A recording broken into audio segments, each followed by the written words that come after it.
Esto es, claro, una metáfora, pero una ilustración que no significa que Dios haya muerto, sino que nunca existió. Evidentemente, alguien que está en la imaginación de nuestros ancestros fue un cuento de hadas de hace mucho para explicar las plagas. También para explicar la pérdida de cultivos, enfermedades y desastres, lo que ahora le atribuimos a las bacterias, virus, desórdenes cromosómicos, placas tectónicas. En resumen, la ciencia y la razón han reemplazado la superstición.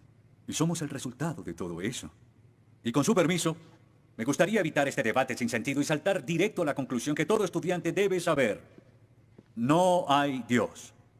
Lo único que necesito de ustedes es que escriban en el papel que les acabo de dar 3 simples palabras. Dios está muerto. Y debajo su firma. Cuando lleguemos a un consenso unánime, que espero que lo tengamos, me ahorraré el tedioso deber de pasar por antiguos y banales argumentos y ustedes pasarán a la sección del curso en la que los estudiantes siempre reciben las notas más bajas del semestre. Y cuando terminen, por favor pasen los papeles a la derecha.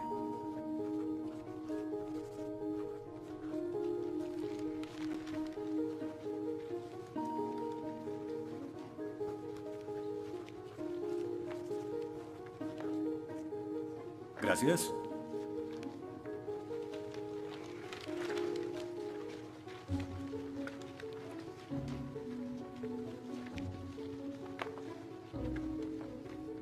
Gracias. Oh, una D minúscula. Esto debería tener crédito extra. Gracias.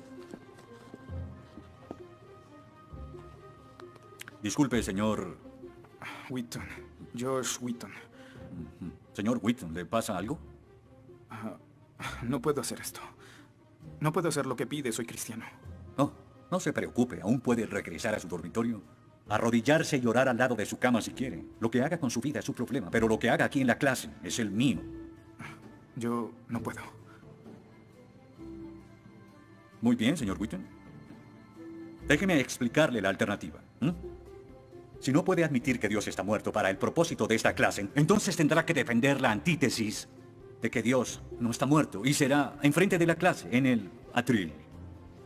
Y si falla, que de hecho lo hará, perderá esta sección que equivale al 30% de la nota final de este curso. ¿Lo acepta? ¿Quién decide si gano o pierdo la discusión? Pues yo lo haré. Es mi clase. Yo dirijo. La evaluación es mi privilegio. Con todo respeto, pero no creo que sea objetivo. ¿Y qué es lo que propone? Bien... ¿y qué tal ellos? Bien, es interesante, pero ¿por qué darles el poder a ellos? Ya los convenció. Lo que debo hacer es desconvencerlos, para que admitan su error.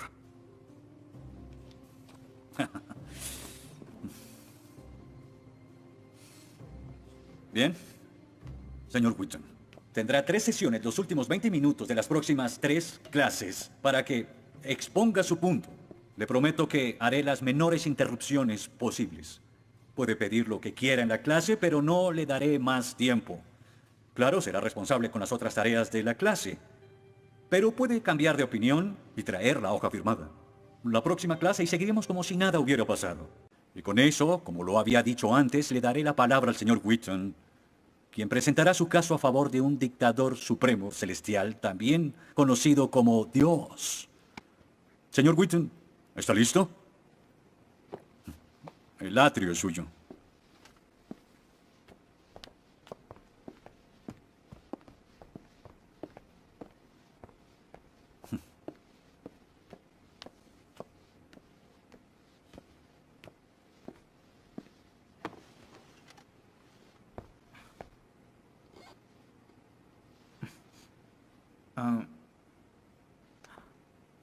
Los ateos dicen que nadie puede probar la existencia de Dios, y tienen razón.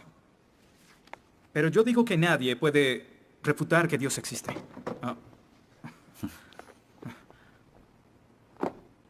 Pero la única forma de debatir este asunto es observando la evidencia disponible. Y es lo que vamos a hacer. Pondremos a Dios en un juicio, con el profesor Radisson como fiscal y yo como el abogado defensor, y ustedes como el jurado. La mayoría de cosmólogos están de acuerdo con que el universo empezó hace 13.7 billones de años en un evento conocido como la Gran Explosión. Ahora, analicemos la descripción del físico ganador del premio Nobel Steven Weinberg de cómo habría sido la Gran Explosión y, ya que él es ateo, podemos estar seguros de que no hay ninguna inclinación religiosa en su descripción. Al principio, hubo una explosión y en 3 minutos, 98% de la materia que hay o habrá se produjo. El universo apareció. Por 2500 años, la mayoría de científicos estuvieron de acuerdo con Aristóteles, con la idea de que el universo siempre ha existido sin inicio o final. Pero la Biblia no está de acuerdo. En 1920, el astrónomo belga Georges Lemaitre, teísta, que de hecho... ¿Qué es un teísta? Un teísta es alguien que cree en la existencia de Dios. Dijo que todo el universo saltó a la existencia en un billonésimo de segundo. De la nada, en un inimaginable destello de luz. Así es como esperaría que el universo respondiera si Dios hubiera dado la instrucción en Génesis 1:3 que exista la luz. En otras palabras, el origen del universo apareció como se esperaría después de leer Génesis y por 2500 años. La Biblia tiene razón y la ciencia está equivocada. Todo apunta a un Dios que lo creó, verán. En el mundo real no se ven cosas que se salgan de la nada, pero los ateos quieren hacer una excepción en esta regla. Específicamente en el universo y... Pero en su libro El espejismo de Dios, Richard Dawkins dice que si me dices que Dios creó el universo, entonces tengo el derecho a preguntar quién creó a Dios. La pregunta de Dawkins solo tiene sentido en términos de un Dios que ha sido creado. No tiene sentido en términos de un Dios no creado. ¿Qué es la clase de Dios en el que creen? Incluso dejando a Dios fuera de la ecuación, tengo el derecho de devolverle la pregunta al señor Dawkins y decir, si el universo te creó, ¿quién creó el universo? Ven, tanto teístas como ateos están agobiados por contestar la misma pregunta de cómo iniciaron las cosas. Lo que espero que entiendan de esto es que no hay que cometer suicidio intelectual para creer en un creador tras la creación, y en la medida que descarten a Dios, se verán obligados a encontrar una increíble explicación de cómo las cosas iniciaron. Me imagino que estás satisfecho con tu presentación. Veo que astutamente evadiste el hecho de que Stephen Hawking, el científico más famoso del mundo y no es teísta, recientemente estuvo a favor de un universo autodiseñado. No lo evadí, Simplemente no lo sabías. Bien, veamos lo que el profesor Hawking, profesor lucasiano de física de Cambridge, quien ahora ocupa la silla usada por Sir Isaac Newton, tiene que decir sobre el origen del universo. Y cito, ya que hay una ley como la gravedad, el universo puede y se creará de la nada. Creación espontánea es la razón, hay algo en lugar de nada. Por eso es que el universo existe, nosotros existimos. No es necesario invocar a Dios para tener al universo en movimiento. Final de la cita. Nunca ibas a mencionar su comentario, pero su opinión se mantiene. ¿Mm? ¿Qué respondes?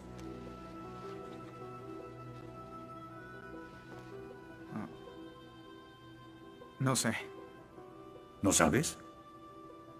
Pinché el globo de todo tu argumento con un solo alfiler y... ¿Tú no lo sabes? Oh. Señor, me gustaría decirle que tengo la respuesta perfecta, pero no quebranta mi fe. Oh, ok. Así que el más grande cerebro científico de toda la historia dice que Dios no es necesario, pero un estudiante de primer semestre dice, oh, sí lo es. Wow, ¿sabes? Va a ser una decisión muy difícil. Pues estaré pendiente la próxima semana. Se acabó la clase. Gracias a una ley como la gravedad, el universo puede y se creará de la nada. Y para ser honesto, no sabía cómo refutarlo. Después de todo, es cierto que Hawking es un genio.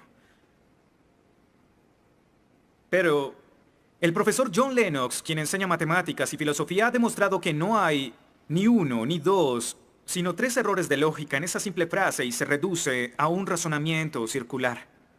Hawking básicamente está diciendo que el universo existe porque necesitaba existir, y como el universo necesitaba existir, se creó a sí mismo. Es como si les dijera que la carne enlatada es la mejor que haya existido porque en toda la historia no hay comida que sea mejor. Quizá me vean extraño y les digo que nunca he probado nada más. Y tienen razón, lo estoy ratificando. Pero cuando Hawking afirma que el universo se creó a sí mismo porque así debía ser, y luego dice que tiene una explicación de cómo y por qué fue creado, no reconocemos que está haciendo lo mismo. Pero así es. Continuando con Lennox, sandeces se quedan en sandeces, aunque sean dichas por un famoso científico. Y el público asuma que son declaraciones de la Este es ciencia. el tope de la arrogancia. ¿Me estás diciendo que tú, un estudiante, afirma que Stephen Hawking está mal? ¿No? Lo que digo es que John Lennox, profesor de matemáticas y filosofía, encontró que las razones del profesor Hawking son incorrectas. Y si no soporta mi desacuerdo con Hawking, le sugiero que vaya a la página 5 de su libro, en donde insiste en que la filosofía está muerta. Y si está tan seguro de la infalibilidad de Hawking y la filosofía realmente está muerta, entonces no hay necesidad de esta clase.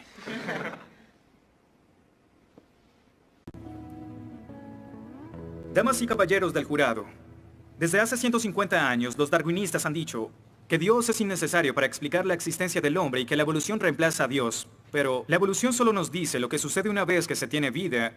Así que ¿de dónde viene ese algo que tiene vida? Darwin nunca lo dijo, quizás supuso que un rayo cayó en una piscina con los químicos correctos. Lotería, un ser vivo. Pero no es tan simple. Verán, Darwin afirma que el ancestro de todas las cosas vivientes vino de una sola cosa. Un organismo simple que se reprodujo y se modificó con el tiempo en una forma de vida más compleja. Por eso es que después de contemplar su propia teoría, Darwin pronunció su famosa declaración: Natura non fucking saltum, lo que significa la naturaleza no salta. Y como el famoso autor Lee Strobel dijo, si puedes imaginar los 3.8 billones de años que los científicos dicen que la vida ha estado entre nosotros en un día de 24 horas, en el espacio de 90 segundos, la mayoría de grupos de animales de repente aparecieron en las formas que actualmente tienen. No como Darwin predijo, sino en términos de evolución, casi instantáneamente. Así que, la naturaleza no salta, se convierte en la naturaleza dio un gran salto.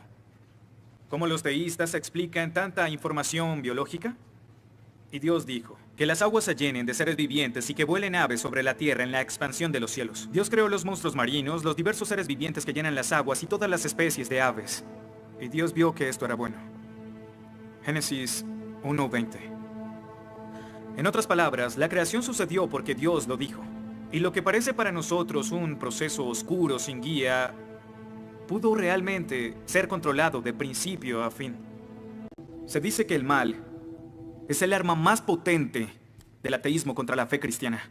Después de todo, la existencia del mal nos lleva a una pregunta. ¿Y si Dios es tan bueno y tan poderoso, por qué permite que el mal exista? La respuesta a esto es muy simple. Libre albedrío. Dios permite que el mal exista por el libre albedrío. Desde el punto de vista cristiano, Dios tolera el mal en este mundo por un tiempo, para que un día todos los que eligieron amarlo estén con Él en el cielo, apartados del mal, pero con el libre albedrío intacto. En otras palabras, la intención de Dios con el mal es destruirlo un día.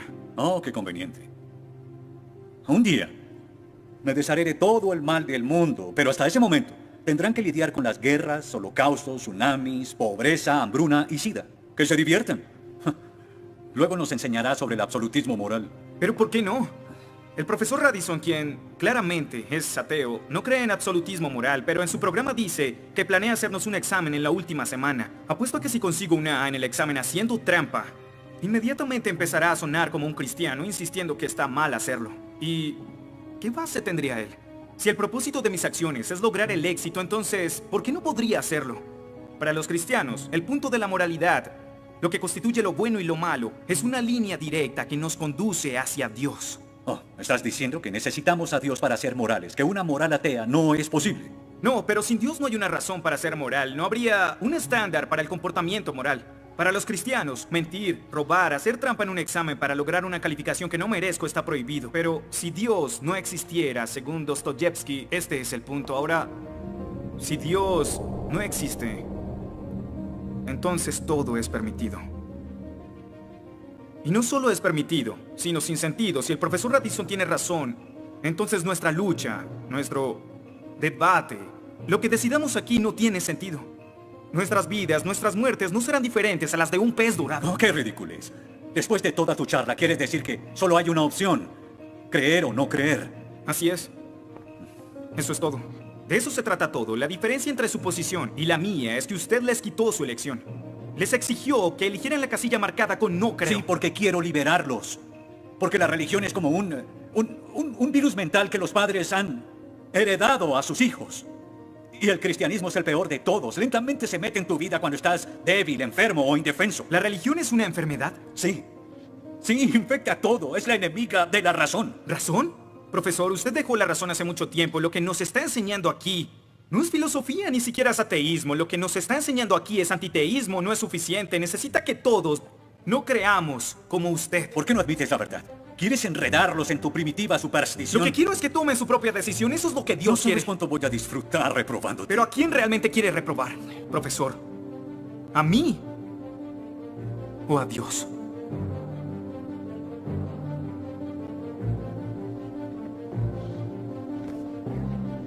¿Odia a Dios? Ni siquiera es una pregunta. Ok. ¿Por qué odia a Dios? Esto es ridículo. ¿Por qué odia a Dios? Responda la pregunta.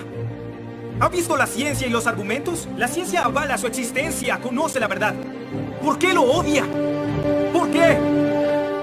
Esta es una pregunta simple, profesor. ¿Por qué odia a Dios? Porque Él me quitó todo lo que era importante para mí.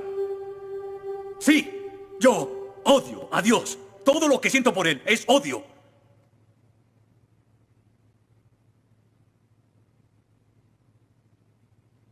¿Cómo puede odiar a Dios si no existe?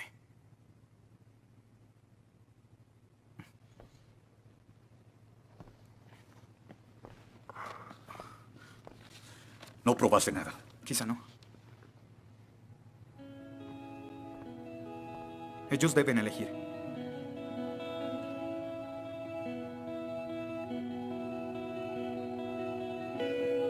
¿Está Dios muerto?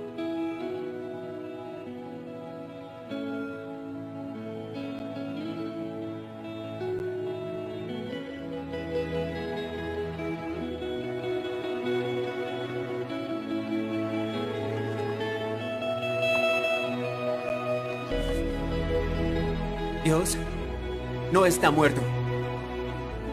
Dios no está muerto. Dios no está muerto. Dios no está muerto. Dios no está muerto. Dios no está muerto. Dios no está muerto. Dios no está muerto. Dios no está muerto. Dios no está muerto.